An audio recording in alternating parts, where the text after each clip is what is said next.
Movements English, Class 9, Chapter 4, In the Kingdoms of Fools.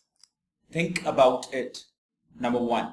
What are the two strange things the Guru and his disciple find in the kingdom of fools?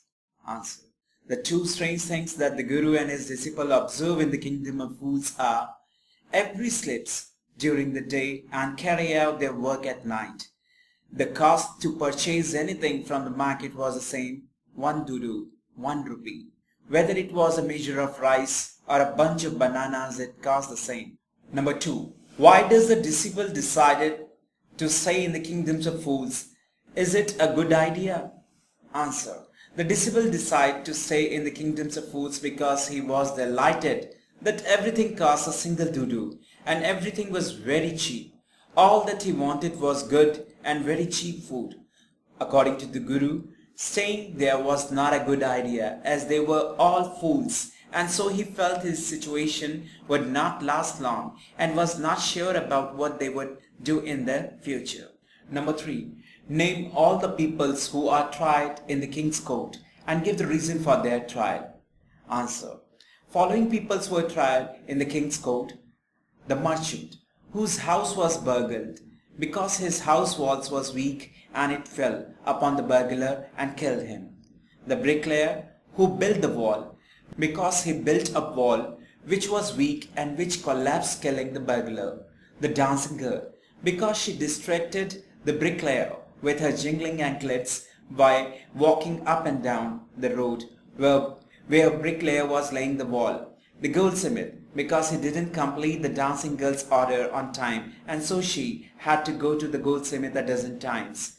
The merchant, whose house was burgled second time, because his father persuaded the goldsmith to finish his order first, thereby delaying the dancing girl's order, and since the merchant's father died, the merchant had to be executed in his father's place.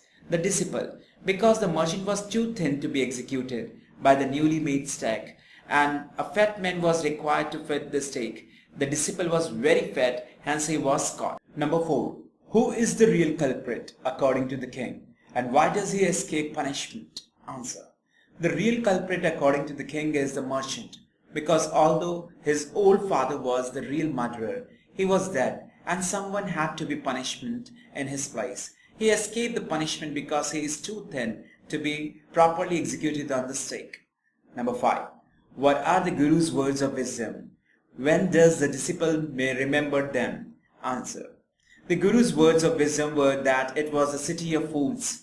He advised the disciple to leave the city because he would not know what they would do next. The disciple remembers this when he was going to be executed. Number 6. How does the Guru manage to save his disciple's life?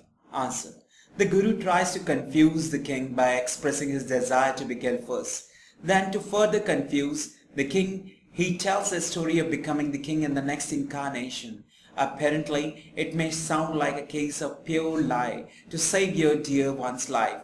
But if we go deeper, consciously or unconsciously, the sage is trying to save everybody's life in the kingdom. Ultimately, he is able to pull everybody out of the misery of living in the kingdoms of fools.